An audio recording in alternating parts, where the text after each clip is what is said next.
Bonjour à tous, bonjour à toutes, bienvenue ici au stade du Hainaut. Alors à l'heure où sera diffusée la vidéo, ce sera pas le même temps et ce sera pas le même horaire, mais on vous souhaite donc la bienvenue sur ce tirage au sort de la pitch pour la finale départementale 2026. Là, on va vous rappeler un petit peu, la finale départementale, ça consiste en quoi? Déjà, ça se passera où et quand? Aniche a déjà communiqué, bien sûr, et nous aussi, mais ça se passera au stade des Navarres, à Aniche, du coup, le samedi 28 mars, à partir de 8h du matin, jusqu'à peu près 18-19 heures. Et ça va regrouper 32 équipes. Donc on aura 8 équipes de féminines foot à 5, 8 équipes féminines foot à 8 et 16 équipes des garçons. Voilà. Donc aujourd'hui on va tirer au sort les clubs. On va les associer avec un pays et puis le tirage au sort va décider des premières rencontres. La formule veut qu'on ne peut pas connaître les adversaires à l'avance. On tirera au sort que le premier match et après, en fonction de vos résultats, les matchs découleront d'eux-mêmes. Je suis en présence aujourd'hui de deux joueurs du VAFC, Jules Collet et Jean Louchet, qui vont procéder au tirage au sort. On a également sur ma gauche Monsieur Gérald Gillon, un conseiller technique départemental en charge du développement des pratiques et surtout du football d'animation, et Monsieur Olivier Mazur, président de la commission foot animation, qui auront l'occasion de nous dire quelques mots dans quelques instants. Mais avant tout ça, replongeons-nous dans l'édition 2025. C'est parti.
Et donc nous voici de retour au stade du Hainaut.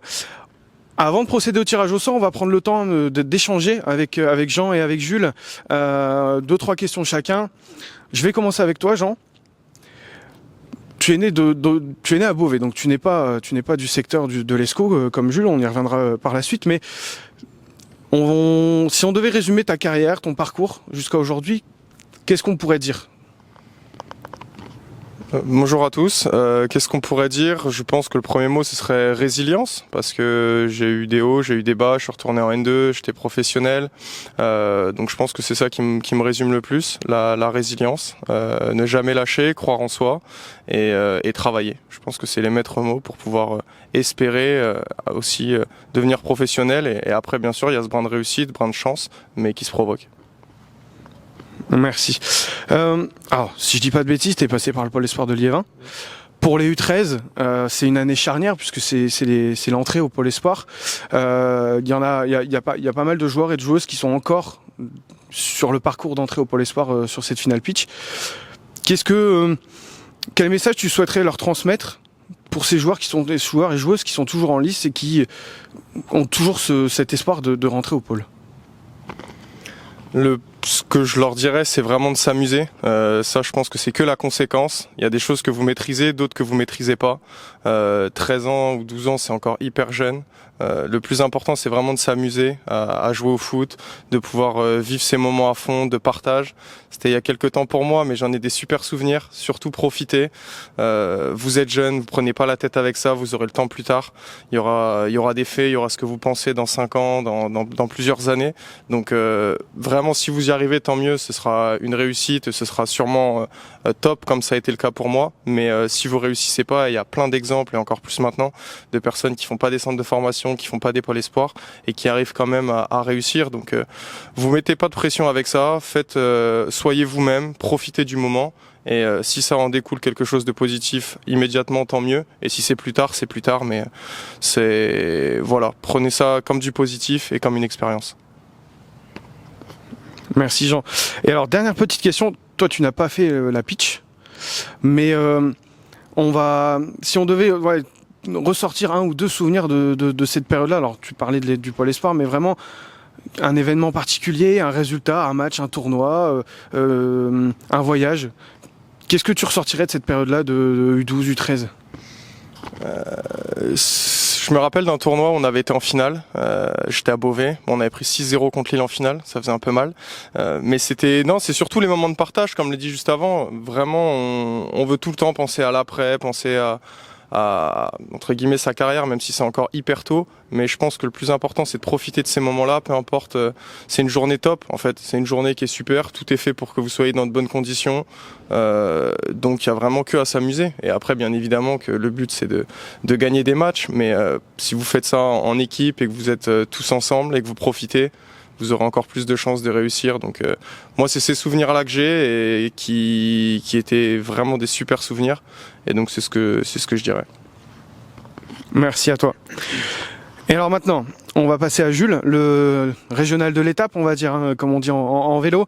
Tu es né à Quentin, donc passé notamment dans le Douaisis par Ferrin et par Oisier.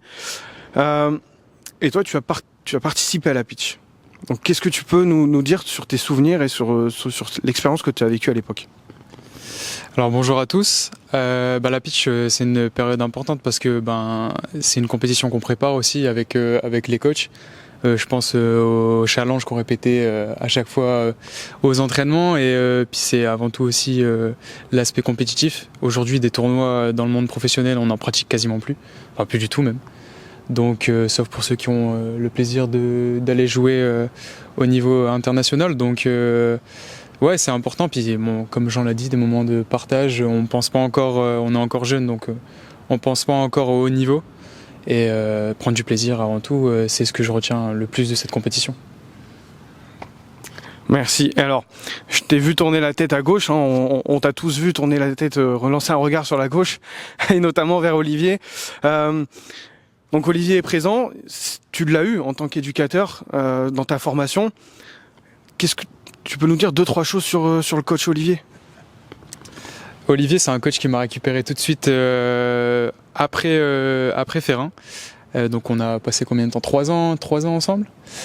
Et ouais, c'est un coach qui est très exigeant, qui demande le meilleur de ses joueurs, et c'est un des coachs aussi qui m'a fait le plus progresser durant ma jeunesse. Et ouais, on se revoit encore aujourd'hui, et c'est une belle histoire, hein, quelque part. C'est ça, c'est un joli clin d'œil. Alors, je vais me diriger vers Olivier. Olivier, je vais faire le parallèle, du coup, je vais faire le ping-pong. Quelques mots sur Jules. Jules, c'est comment ? Le joueur idéal, quoi. Joueur idéal qu'on peut avoir aux entraînements. Toujours le sourire, un bon caractère, et puis beaucoup de camarades, beaucoup de copinage avec les coéquipiers. C'était trop bien, quoi. C'était trop bien. Merci. Je reviendrai au moment du tirage au sort, puisque on va discuter avec toi et avec Gérald de présenter un petit peu les équipes et le format.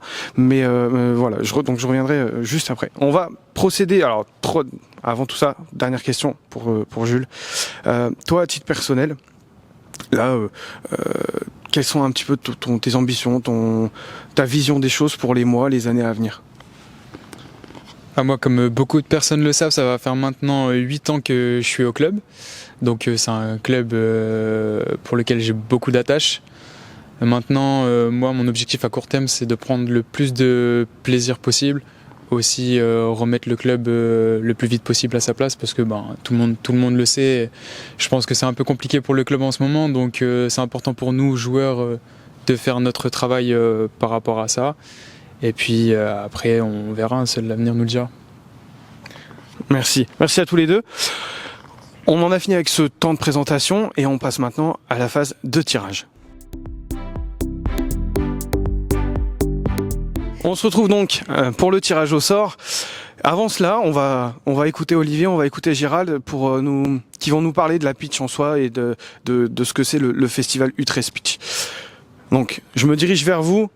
Olivier, je te passe la parole. Qu'est-ce que c'est le festival foot Utrecht Pitch ?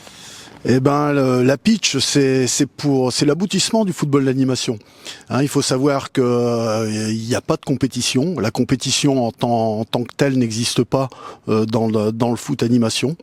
Et la pitch constitue un petit peu ce qui va faire le tremplin pour que les jeunes puissent ensuite aborder le football à 11. C'est la compétition du football d'animation.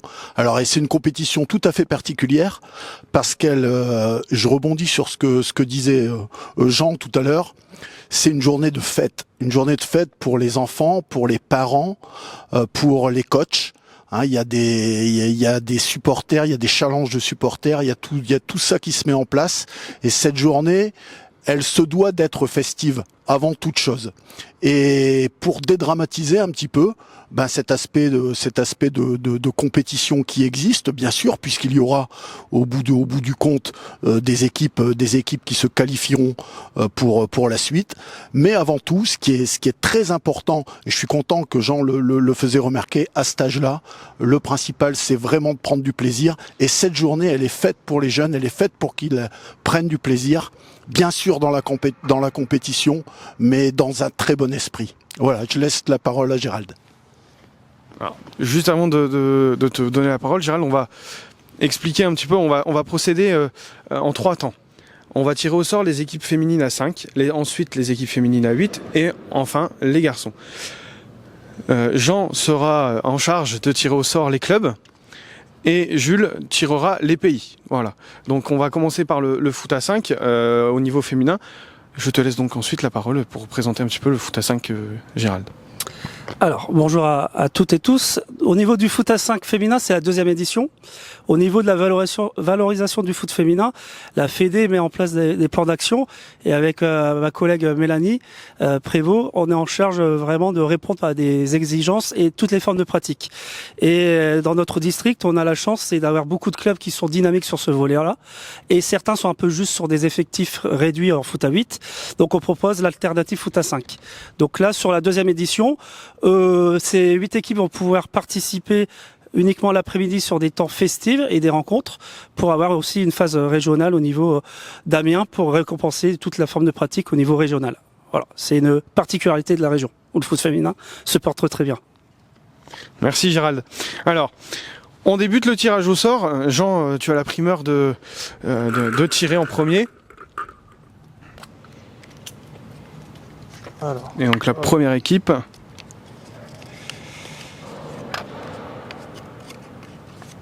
Écopon AFC. Donc Écopon AFC, première équipe tirée. Et on va connaître donc le pays qui sera associé à Écopon. Et Jules, on t'écoute. Ce sera ici la France. La France pour Écopon. On va tirer au sort donc maintenant la 2e équipe. Donc l'équipe qui affrontera Écopon sur la première rencontre de la journée.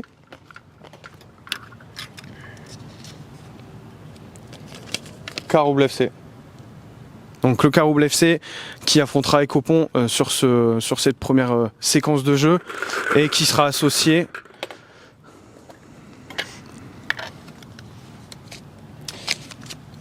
à l'Argentine. Et ben voilà, un France-Argentine pour débuter la compétition, c'est un joli clin d'œil. 3e équipe, donc là ce sera le deuxième match.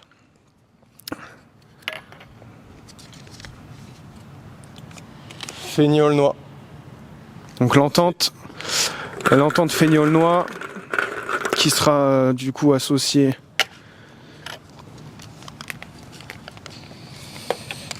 Au Japon. au Japon. Alors sur les 32 pays, hein, il y a des pays de tous les continents. On a essayé d'à peu près prendre les pays qualifiés pour la Coupe du Monde, hein, Gérald. Landas. Ou Landa, je sais pas. Landa, l'Olympique landasien.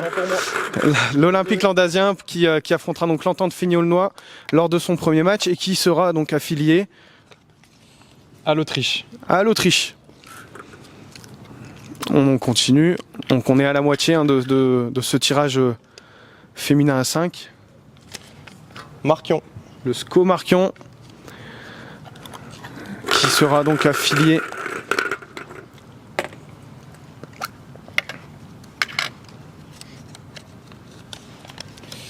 Au Sénégal.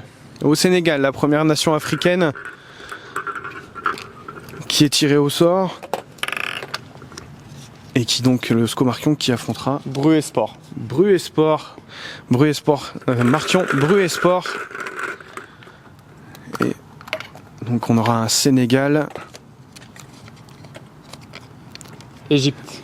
Sénégal-Égypte, rencontre 100% Coupe d'Afrique. Et enfin, les deux dernières équipes qui seront tirées au sort. Marly-USM. L'USM Marly,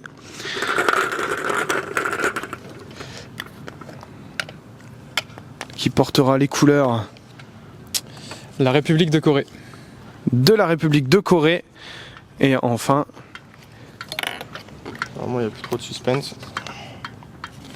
Écodin, Denain, US. voilà, Écodin Denain face à Marly. Et donc on aura une rencontre entre la Corée La Belgique. et la Belgique. Voilà pour le tirage au sort des féminines à 5. Vous avez devant votre écran le récapitulatif des matchs. Donc Écopon qui représente la France qui affrontera Carouble et donc l'Argentine. Le remake de la dernière finale de Coupe du Monde. Ça tombe bien puisque le thème on y reviendra, mais le thème de la journée sera la Coupe du Monde. Ensuite Fény-Aulnois représentant le Japon qui rencontrera l'Olympique landasien qui représente lui l'Autriche. Le SCO Marquion qui sera sous les couleurs du Sénégal face à Bru et Sport sous les couleurs de l'Égypte. Et enfin Marly USM qui représentera la République de Corée contre Écodin Denain qui représentera nos amis belges. Deuxième partie de ce tirage au sort du coup avec les féminines à 8. Et comme pour les féminines à 5, je vais me tourner vers Gérald qui va nous donner quelques mots sur justement le déroulement de la journée pour le foot à 8. Oui, alors aussi bien pour l'épreuve féminine et masculine foot à 8, ils vont alterner des rencontres, mais ils vont commencer surtout la matinée par des défis, par un défi quiz, et après 2 défis techniques sur le jonglage et sur la conduite de balle. À travers le résultat, certains clubs auront des points par rapport à un barème spécifique qui seront additionnés sur leur parcours en match. Donc le final est sur 480 et nos meilleures équipes se qualifieront, en sachant que cette saison, nous avons 3 places pour la phase régionale au niveau masculin et féminine, grâce notamment au parcours des représentants de l'ESCO, le VAFC, qui a été représentant au niveau régional, au niveau de Cap-Breton, aussi bien chez les garçons et filles. Donc nous avons 3 places qualificatives pour l'épreuve masculine et féminine. Voilà. Merci Gérald. Et donc, on va pouvoir tirer au sort, du coup, et connaître les futurs pays associés au club. Jean, à toi l'honneur.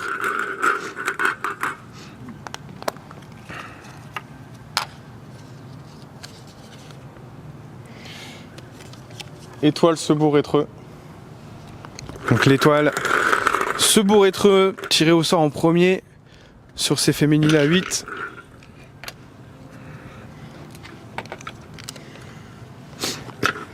À l'Arabie Saoudite. Sous les couleurs de l'Arabie Saoudite. Et donc l'étoile Sebourg-Étreux qui se verra opposer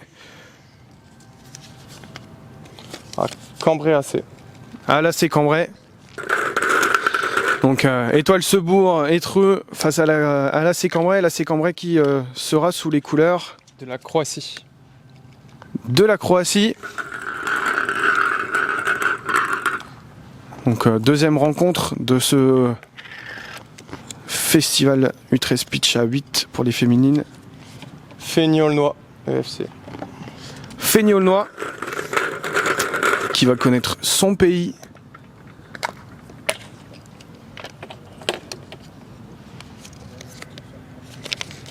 Le Ghana. Feignolnois sous les couleurs ghanéennes et qui affrontera donc pour son premier match Marly USM. l'USM Marly. Alors l'USM Marly présent dans les 3 tableaux, hein. C'est une particularité et à mettre en avant et à féliciter le travail des éducateurs puisque Marly sera présent au foot à 8 L'Équateur. sous les couleurs de l'Équateur et donc également présent au foot à 5 et chez les garçons. Donc Feignolnois, Marly, Ghana, Équateur pour cette deuxième rencontre. Rem FC. Rem FC qui est la 5e équipe tirée au sort qui sera associée Au Brésil. donc Rem sous les couleurs brésiliennes.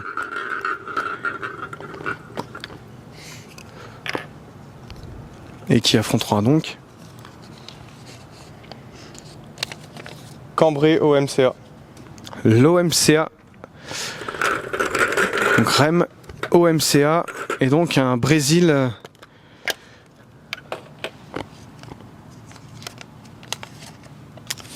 Maroc.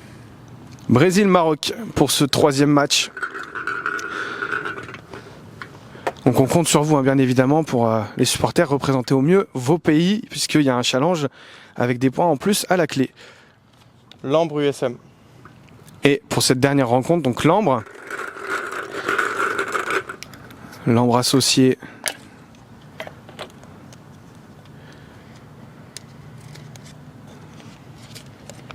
La Colombie. Lambre associé à la Colombie. Lambre chez qui nous serons au début juin pour les finales de coupe.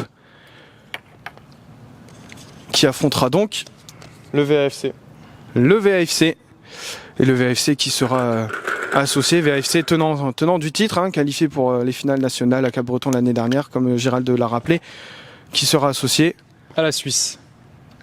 à la Suisse. Donc là c'est bien parce qu'on reste dans les couleurs traditionnelles, rouge et blanc.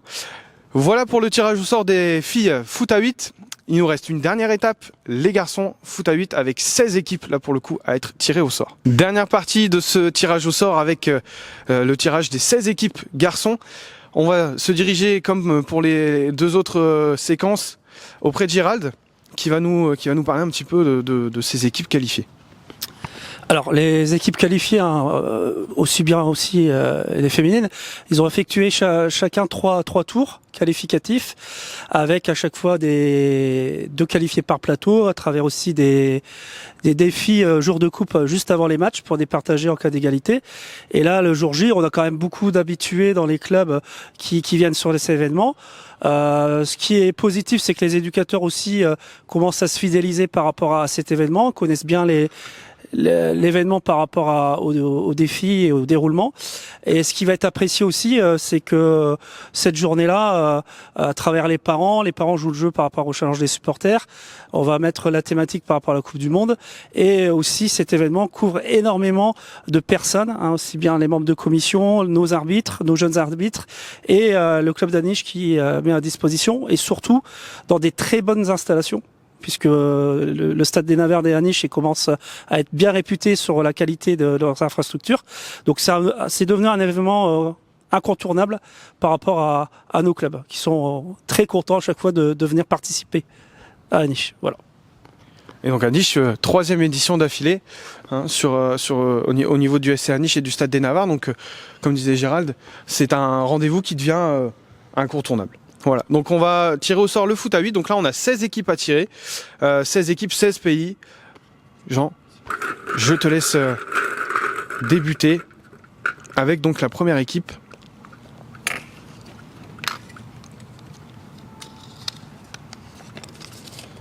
Feignolnois. Donc Feigny-Aulnois, tout comme l'USM Marly, présent dans les 3 tableaux, hein, donc qui, comme je l'ai dit pour Marly, qui souligne le travail de formation des éducateurs, qui sera donc associé Au Canada. au Canada, l'un des 3 pays hôtes de la Coupe du Monde, dont on vous réserve une petite surprise au niveau animation, mais ça j'y reviendrai plus tard. Et donc Feigny-Aulnois qui affrontera Le Ciel Rosulte. le Ciel Rosulte pour la première rencontre de la journée, et qui représentera donc Le Mexique. le Mexique, 2e pays hôte de cette Coupe du Monde. Décidément, vous faites bien les choses. Vous faites bien les choses. Donc deuxième deuxième rencontre de ce tirage, garçon. Aumont. Aumont AS, club de la Vénois, qui sera sous les couleurs Du Qatar. du Qatar. On reste sur la thématique Coupe du Monde avec le pays hôte. On reste sur la thématique des pays hôtes de Coupe du Monde d'ailleurs, hein, puisque nous étions il y a 4 ans au Qatar, qui affrontera donc Saint-Saulve Foot. Saint-Saulve Foot, club du Valenciennois. Donc un Aumont Saint-Saulve. Et donc nous aurons un Qatar. Norvège. Qatar-Norvège. Les couleurs norvégiennes. Le bleu, le rouge, le blanc. 3e rencontre. 5e équipe tirée. Lambre USM. Lambre-les-Doués. Le club du Douaisis. Qui représentera Les États-Unis. les États-Unis. Bah, décidément. Donc 3e pays hôte de cette Coupe du Monde. Les Américains qui affronteront donc Magny FC. le Magny FC, rencontre douaisienne. Et Magny sous les couleurs De l'Algérie. de l'Algérie pour Magny. Donc États-Unis, Algérie pour cette 3e rencontre.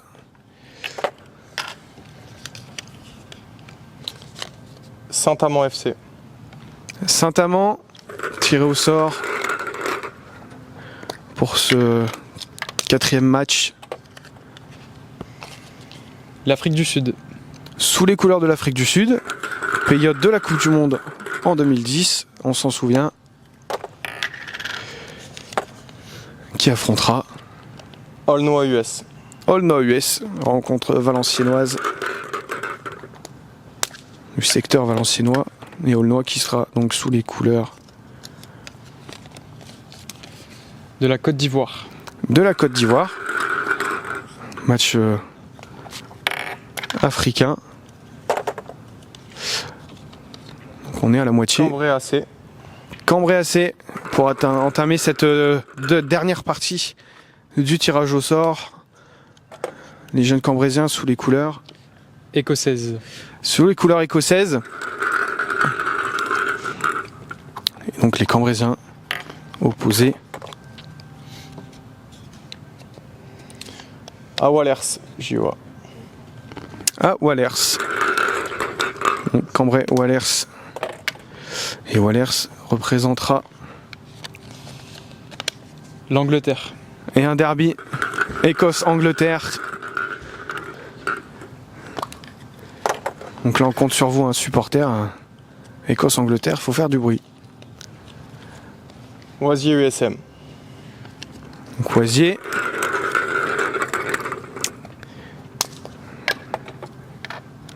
Oisier sous les couleurs. Du Portugal. Oisier représentera donc le Portugal.